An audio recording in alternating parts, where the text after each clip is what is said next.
بسم اللہ الرحمن الرحیم۔ السلام علیکم ناظرین، میں ہوں شیخ ابرار سعید۔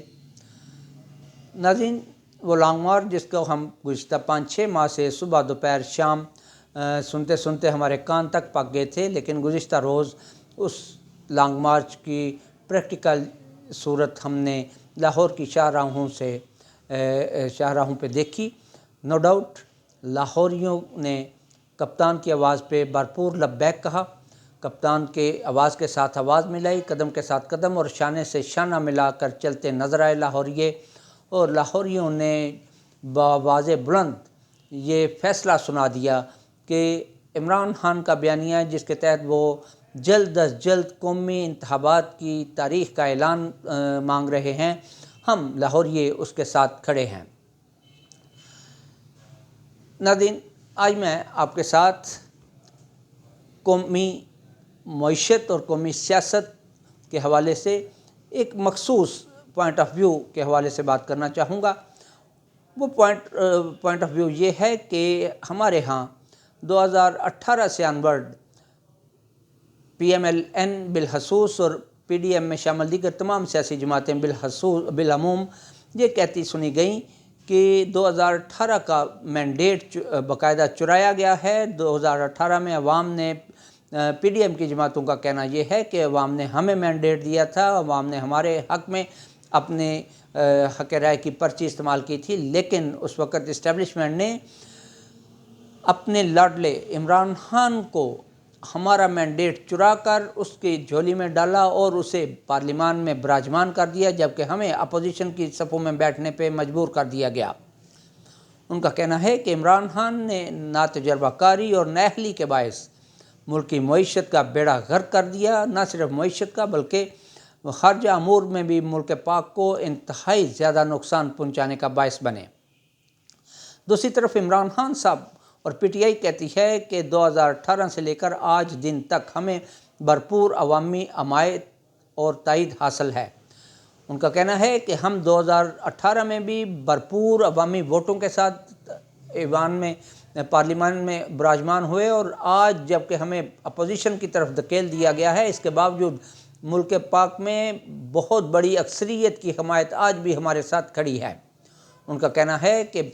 2018 میں جو معیشت ہمیں انہیرٹ کی گئی مسلم لیگ نواز کی طرف سے، وہ اس کی حالت انتہائی دگرگوں تھی، لیکن ہم نے شبانہ روز دن رات محنت کر کے پاکستانی معیشت کو درست ٹریک کی طرف گامزن کر دیا تھا۔ بدقسمتی سے اپریل 2022 میں ہمارا جینون عوامی مینڈیٹ مینج کر کے باقاعدہ پی ڈی ایم کی کرپٹ جماعتوں کے حوالے کر دیا گیا اور انہیں پارلیمان میں برسِ اقتدار پوزیشن پہ بٹھا دیا گیا، جبکہ ہم مجبوراً سڑکوں پہ نکلنے کو مجبور ہوئے۔ ان کا مزید کہنا ہے کہ جو معیشت ہم نے درست ٹریک کی طرف گامزن کر دی تھی، پی ڈی ایم کی نالائق اور کرپٹ جماعتوں نے گزشتہ 6 ماہ میں اس کا کچومر نکال دیا ہے، اور یہی وجہ ہے کہ آج عوام الناس بمرے مجبوری سڑکوں پہ نکلنے کو بیتاب ہیں، اور مہنگائی ہے کہ آسمان کو چھو رہی ہے، لیکن کسی پی ڈی ایم کی جماعت کے پاس، کسی حکومت کے پاس اس کا کوئی سولوشن نہ ہے۔ تیسری طرف ناظرین، اسٹیبلشمنٹ کے 2 انتہائی اعلیٰ عہدیداران گزشتہ روز ٹی وی سکرینوں پہ براہ راست پریس کانفرنس کرتے ہوئے نظر آئے، اور اس پریس کانفرنس میں جو سب سے اہم بات انہوں نے کی وہ یہ تھی کہ اسٹیبلشمنٹ نے فیصلہ کر لیا ہے کہ وہ آئندہ ملک کی سیاست میں کسی قسم کا کوئی رول ادا نہیں کرے گی۔ اس فیصلے کی جتنی بھی تائید کی جائے، جتنی بھی حمایت کی جائے، وہ کم ہے۔ یہ انتہائی خوش اسلوب فیصلہ ہے، لیکن اس کا وقت انتہائی غلط چنا گیا ہے۔ ناظرین، بحیثیت پاکستانی شہری یہ تینوں بیانیے جو بیان کیے گئے ہیں، ان کو اگر اجتماعی طور پہ دیکھا جائے تو ایک بات مشترکہ نظر آتی ہے، جس میں تینوں گروپ یہ کہتے ہوئے نظر آتے ہیں کہ پاکستانی اسٹیبلشمنٹ کا پاکستانی سیاست میں بہرحال کوئی نہ کوئی رول رہا ہے۔ آج اگر اسٹیبلشمنٹ اس فیصلے پہ پہنچی ہے کہ ہمیں یہ رول ادا نہیں کرنا چاہیے، تو یہ بہت خوش آئند فیصلہ ہے، لیکن جیسا کہ میں پہلے کہہ چکا ہوں کہ اس کا وقت انتہائی غلط چنا گیا ہے۔ میں بحیثیت پاکستانی شہری یہ عرض کرنے کی جسارت کروں گا کہ اس وقت جب کہ ملکی سیاست اور ملکی معیشت میں آپ کی مینج کی ہوئی پالیسیوں کے تحت بے شمار بگاڑ آ چکا ہے، اور اس وقت جس قدر زیادہ خلفشار ملک کی دو بڑی سیاسی قوتوں کے بیچ میں آ چکا ہے، یہ اگر آپ امریکہ بہادر کی طرح، جس طرح اس کا ٹریک ریکارڈ ہے کہ وہ وقت گزرنے کے ساتھ، اپنا وقت نکل جانے کے بعد ہاتھ جاڑ کر اپنے اتحادیوں کو بیچ چوراہے میں چھوڑ کر سائڈ پہ ہو جاتا ہے، آپ ایسا نہیں کر سکتے، کیونکہ آپ ملک پاک کی ناک، کان، آنکھیں، ہاتھ اور بازو ہیں۔ آپ کی بتائی ہوئی گائیڈ لائنز کے مطابق ملک پاک کے بے شمار شعبوں میں پالیسیاں ترتیب دی جاتی ہیں اور ترتیب دی گئی ہیں۔ اس وقت جو صورتحال ملک کی سیاست کی ہے، دونوں بڑے سیاسی گروپ ایک دوسرے کے ساتھ بات کرنے کو تیار تک نہیں ہیں۔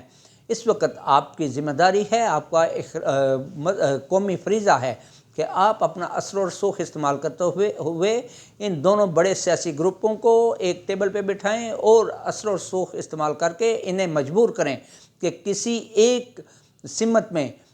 متفق ہو جائیں، کوئی ایک پالیسی ترتیب دے لیں جو کم از کم آئندہ قومی انتخابات تک اس پہ گامزن رہیں، اور ایک ٹریک ترتیب دے کر اس پہ چلتے ہوئے ملکی معیشت اور ملکی سیاست کی ناہمواریوں کو ہمواریوں میں شفٹ کرنے کی کوشش شروع کریں۔ اگر آپ فی الفور ہاتھ جاڑ کے سائڈ پہ کھڑے ہو جاتے ہیں تو اس وقت جو صورتحال بنی ہوئی ہے، کیونکہ دونوں بڑے سیاسی طاقتیں ایک دوسرے کے ساتھ بات کرنا تو دور کی بات، بیٹھنا بھی افورڈ نہیں کر رہے، تو یہ ملک جو کہ آلریڈی بے شمار معاشی اور سیاسی پیچیدگیوں میں ڈھل چکا ہے، اس کے لیے آئندہ مستقبل کی راہیں مزید دشوار گزار ہوتی جائیں گی۔ اس لیے درخواست ہے اسٹیبلشمنٹ سے کہ آپ کا سیاست سے فارغ ہونا بہت خوشائن، لیکن وقت کا انتخاب ذرا غلط ہے۔ آپ کو چاہیے کہ آئندہ قومی انتخابات کی راہ کلیئر کرنے کے بعد بالکل آپ اپنے کہے پہ پورے اتریں۔ عوام آپ کے ساتھ ہے، عوام آپ کے لیے دعا گو ہوگی، اور